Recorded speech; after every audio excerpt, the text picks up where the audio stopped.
बिस्मिल्लाहिर्रहमानिर्रहीम, अस्सलाम वालेकुम। मेरा नाम कैसर है और आप कैसर ख़ान यूट्यूब चैनल देख रहे हैं।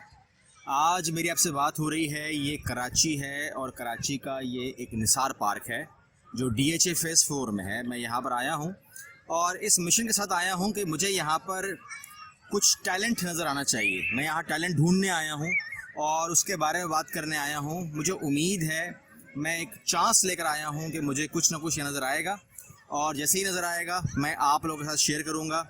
और मेरी कोशिश पूरी है कि इस वीडियो में मेरी मायूसी ना हो। इस पाकिस्तान में टैलेंट की कोई कमी नहीं है। यहाँ पर मेरे पास 4-5 बच्चे हैं, यंग हैं, टीनेजर्स हैं और इनका मैंने अभी निसार पार्क कराची में ये लोग हैं, इनका मैंने भी देखा सारा सिस्टम, किस तरीके से लोग मेहनत कर रहे हैं। मगर मैंने जब इनसे पूछा तो इन्होंने मुझे कहा कि हमें कोई सपोर्ट नहीं है, कोई जिम नहीं है, जो कुछ भी इन्होंने किया है ये अपने तरीके से आते हैं और पार्क वगैरह में ये सीख के जाते हैं। इनसे बात करते हैं, मालूम करते हैं कि क्या ये बताएंगे हमको अपने बारे में कि इन्होंने कोई जिम ढूंढा था, मिला इनको नहीं, किस तरीके से इन्होंने इसमें आए, शौक कैसे हुआ है। जी, आपका नाम क्या है? फ्रेंड, मेरा नाम है इनायत और STC में जिमनास्टिक 3 साल से कर रहा हूँ। अच्छा, सपोर्ट कोई भी नहीं, अपनी मेहनत पे सारा कुछ मेहनत की है, बस मेहनत करते हैं, सीखते हैं और आगे।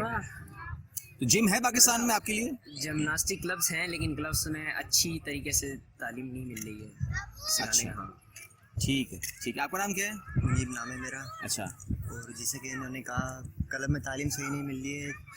पहली बात तो है तालीम की, और दूसरी बात ये कि क्लब दूर है और कमी बहुत है कराची में क्लब्स की। तो आप इंटरनेशनल लेवल पे कैसे जाओगे, ओलंपिक में कैसे जाओगे आप? बस अभी तो फिजिकल फिटनेस के लिए हम खेलते रहते हैं। तो अगर पाकिस्तान सपोर्ट करे तो आप ओलंपिक वगैरह में आगे कुछ कर सकते हैं इंशाल्लाह। कोचेस वगैरह बाहर से आ जाएं तो। जी, अगर सपोर्ट मिले तो इंशाल्लाह। ठीक है, ठीक है। आपका नाम क्या है? मेरा नाम असान है। जी, अपना आप बताइए। 1 साल से जिमनास्टिक कर रहे हैं लेकिन कोई सपोर्ट नहीं है पीछे से। बहुत मेहनत करी है, गिरे हैं, लगी है हमारे बाकायदा, चोट लगती है, लेकिन हम अपनी फिजिकल फिटनेस को रखने के लिए रोज़ जिमनास्टिक करते हैं। तो जब आप देखते हैं कि चाइनीज़ और ये तमाम कोरियंस इसमें इतना आगे हैं, अमेरिकन्स, तो आप लोगों को सपोर्ट क्यों नहीं है? क्या है ये? उनके पीछे एक क्लब होता है, उनके पास एक मैट्स होते हैं जिनके ऊपर वो खेलते हैं, जिमनास्टिक करते हैं, लेकिन हमारे पास वो सपोर्ट ही नहीं है। जाहिर सी बात है, अगर बंदा इधर गिरे, ज़ोर से गिरता है कमर के बल, तो सांस रुक जाती है। और जाहिर सी बात है, उनके पास फॉर्म होते हैं, वो गिरते हैं, उन्हें फ़र्क नहीं पड़ता, जब भी वो मेहनत करते हैं और आगे निकल जाते हैं। अच्छा, तो अगर आपको कोई बैंक सपोर्ट करे, कोई ऐसा मामला हो तो फिर? जाहिर सी बात है, जब कोई सपोर्ट करेगा पीछे से तो हम जाहिर सी बात है आगे निकलेंगे। कितनी देर लग जाएगी अगर आप अभी से शुरू करते हैं? कि पाकिस्तान कितनी देर में ओलंपिक में आ सकता है? बहुत जल्द आ सकते हैं। एक अंग्रेज़ कहता है ना कि अगर हम स्टेट जिमनास्टरों को ओलंपिक में जगह देते हैं तो ये मेडल हमारे हाथ आए नहीं कभी। ठीक है। आपका नाम क्या है जनाब? मेरा नाम है जैद। क्या कहेंगे आप, क्या कमी है हमारे, हम लोग क्या नहीं दे पा रहे आपको कि जो ये सूरत हाल है? बस हमारे पास एक क्लब नहीं है, जो बाहर लोगों के पास है हम लोग प्रैक्टिस करते हैं। ठीक है, हमारे पास एक क्लब नहीं है, तो बोलते हैं हम लोगों के पास क्लब हो ना, हम लोग कोई ऐसी जगह नहीं, हम लोग आगे नहीं पहुंच पाए। ओके। तो कुछ क्या दिखाएंगे आप हमें, कुछ अपना कुछ, ताकि सबूत चला जाए कि ये लोग जिनसे बात हो रही है ये रियल लोग हैं।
कोई भी चीज़ ज़ाया करना गुनाह है, यानी कि मेरे नबी हज़रत मोहम्मद सल्लल्लाहु अलैहि वसल्लम ने फरमाया कि अगर तुम दरिया किनारे बैठ जाओ तो एक कतरा पानी ज़ाया मत करना, ज़ाया करना गुनाह है। अभी आपको मैंने दिखाया, ये टैलेंट है, ये 5-6 बच्चे थे यहाँ पर, आपने देखा, उन्होंने करके भी दिखाया, यानी कि जो बात हमने की तो उससे पहले वो बहुत सारी एक्सरसाइज कर चुके थे जब तक मैं उनके पास पहुंचा। और अगर हमने इनको सपोर्ट नहीं किया तो मैं समझता हूं कि ना कि सिर्फ ये जुल्म होगा, पाकिस्तान के साथ ज़्यादती होगी, बल्कि ये वही चीज़ है कि ज़ाया करना गुनाह है, तो ये गुनाह भी हमारे सर पे आएगा। हमारे जो वज़ीर खेल हैं, मैं उनसे दरख्वास्त करता हूँ, इन बच्चों की दरख्वास्त करता हूँ, और इस किस्म की हज़ारों बच्चे रोज़ाना पार्कों में आके अपने टैलेंट को इंजॉय करते हैं, और अगर इनको थोड़ा सा हम सपोर्ट कर लें तो सर मैं वादा करता हूँ इन लोगों की तरफ से कि ये लोग आप लोगों को, इन्होंने जैसा बताया कि कोई मेडल कभी भी किसी मुल्क में नहीं जाएगा, कोई मेडल कहीं जाने वाला नहीं है आपके हाथ से। अगर आपने इस पाकिस्तान के टैलेंट को, सारे के सारे गोल्ड मेडल गिन लीजिए, सारे के सारे गोल्ड मेडल ही पाकिस्तान आएंगे, गोल्ड मेडल से कम कोई मेडल पाकिस्तान में नहीं आएगा इंशाल्लाह। उम्मीद करता हूँ कि वज़ीर खेल तक मेरा ये पैगाम पहुँचेगा, कोई शेयर करेगा इसको, कोई आगे पहुँचेगा। और हमारे चैनल को सब्सक्राइब कीजिए, लाइक कीजिए, शेयर कीजिए। अगली वीडियो मिलते हैं इंशाल्लाह। अल्लाह हाफ़िज़।